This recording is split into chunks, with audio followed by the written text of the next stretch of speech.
If somebody is starting from scratch, what are the traits, skill sets that they should be cultivating in order to up the odds of their success? They should focus on one thing in general rather than lots of different things that you're not sure about. Because if you're starting out, everything looks like an opportunity. So the correct answer is all of them are opportunities, but all of them won't work unless you pick one, right? And so you have to say no to all the other mistresses. So boom, you pick one. You have to learn how to advertise, which I define as the process of making known. So how do you let other people know about the stuff you sell? So you have to advertise. There's 6 ways to do it. I covered 5 just now. Cold outbound, whether that's content, whether it's running paid ads, whether it's affiliates, word of mouth. There's 6 ways you can do it. And then once people engage with whatever advertisement you have to sell them. So advertising is the first skill, selling them is the second skill. And Makes then sense. product would be the third skill, which is the thing that you're ultimately advertising and selling. Okay, so that gets us 6 figures. What gets us 7? Doing the same thing consistently. So usually once people do it in the beginning, they're sporadic, they're not consistent with it. Just the act of doing the same thing every day usually gets people to 100,000 a month, which sounds crazy to probably people listening, but most people who think that's crazy also haven't done it consistently for an extended period of time. And so I use something that I call the rule of 100, which is 100 primary actions, whether that's 100 minutes of content creation per day, 100 reach outs per day, $100 of ad spend per day.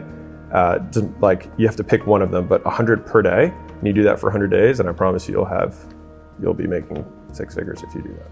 There's 3 traits that people, then they looked at, because they were trying to find habits of highly successful people, and when they actually pulled apart, it's not, and I hope I'm not contradicting anything, but there's people who are really rich who wake up really late and work really late, and there's people really rich who wake up really, really early, and there's people who are really rich who eat really healthy, and there's people really rich who drink Coca-Cola and eat French fries every day. And so there's all these things that we want to make as truths, but there's easy examples that counter those things. So it's like, what are the few things that are true, or at least that seem to be present in all of the situations? And it seems as though there were surprisingly few. And so the 3 common traits that they had found were, 1, that people have a superiority complex. They believe they're better than others, and they believe that they deserve more than everyone else does, and that they can accomplish big goals, right? So they have a bigger vision because they believe they deserve it, or whatever it is, that they were able to identify that.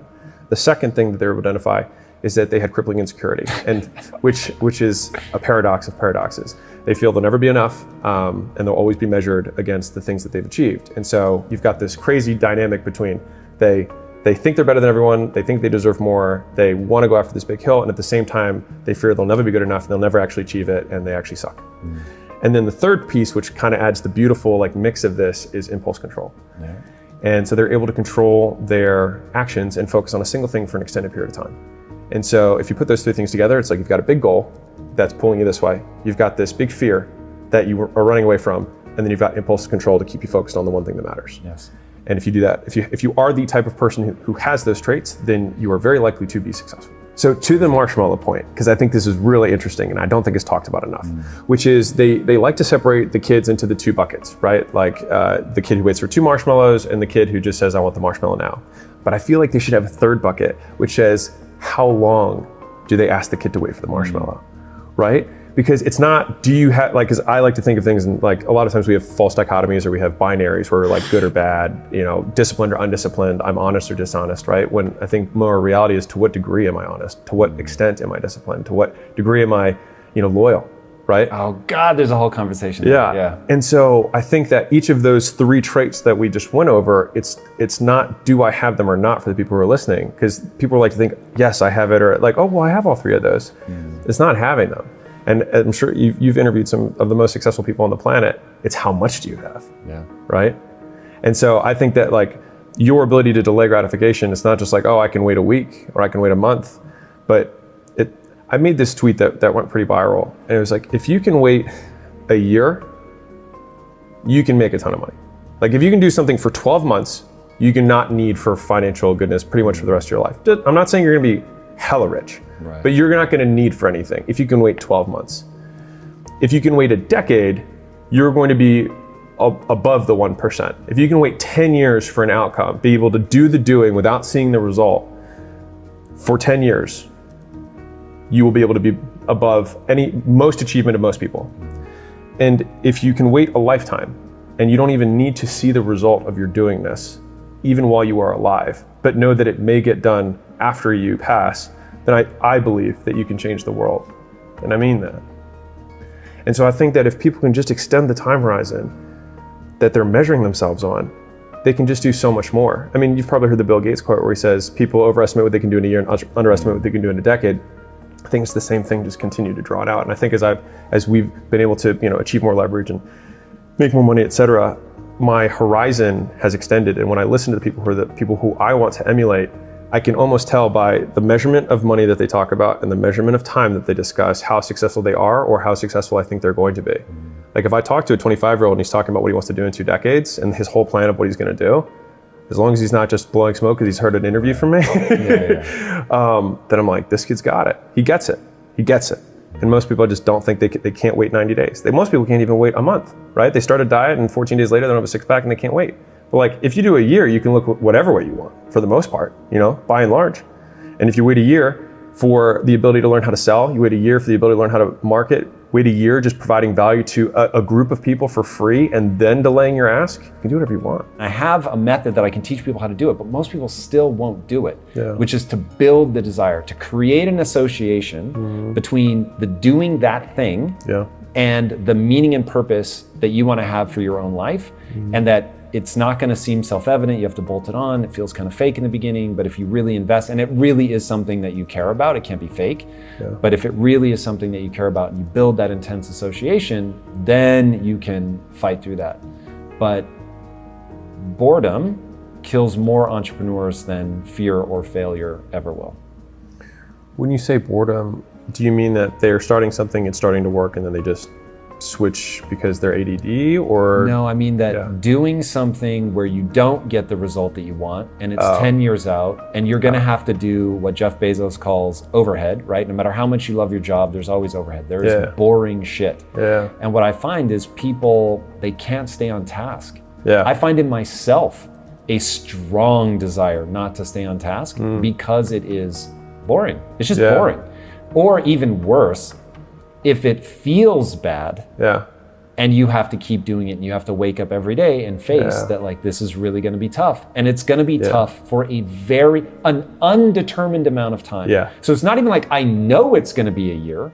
There's an unknown amount of suffering before me and I have to somehow continue to muster the enthusiasm. And have faith that this theory that I have is actually going to work out. Or that I'll get better. Right? That maybe this theory isn't the right theory, but I'll be able to figure it out. It's interesting you say that because we talk about need to believes when we're thinking about a company that we want to like invest in. And so it's like, what are the, we try to have as few need to believes as possible for, a growth thesis to happen. And then not only do we want to have as few as possible. Really interesting. Need to believe, like I need to believe that this is true for this outcome to be possible.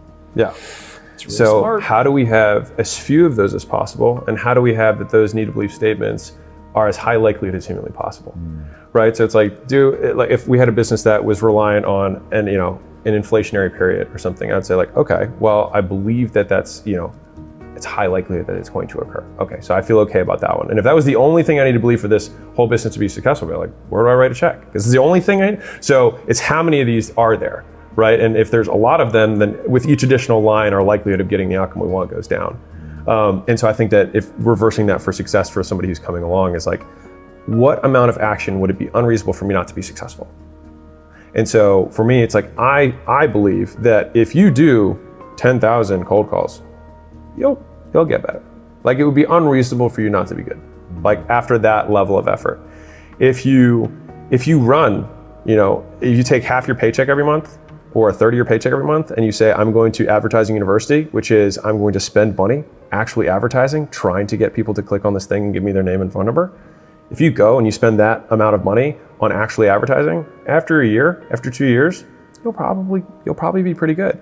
Especially if you join a community of other people who are doing the same thing, right? You got mentors who have done and give you frameworks that you can just work off so you can shortcut your path to success. It becomes unreasonable that you wouldn't be more successful in the future than you are today. And so I like thinking about things in terms of directionally correct rather than will I hit it or not, right? I think there's so many binaries because it's easy psychologically for us to say yes, no, honest, dishonest, et cetera, successful, not successful. But it makes making decisions really hard because you're like, is this the path for me? Is this the product, the business I'm going to start? Whereas like, well, if I started something, I would be more likely to be successful than if I did not start anything. And from there, I will gain experience and perspective to then make the next iteration on the main thing. And Was Quest your first thing ever? First successful thing. But you'd done other stuff before that and failed. And I was like, I hope Quest wasn't his first thing. Most people had. Thank God it wasn't, right. to be honest. Most people had a graveyard of failures before they had their actual first success. And so most people spend all this time, a different tweet that went viral, it said like, with 20 hours of focused effort, most people can be pretty decent at something, whether it's guitar, it's singing, even cold calling. If you actually cold called for 20 hours, focused effort, you'd be decent. But most people spend years waiting to do the first hour.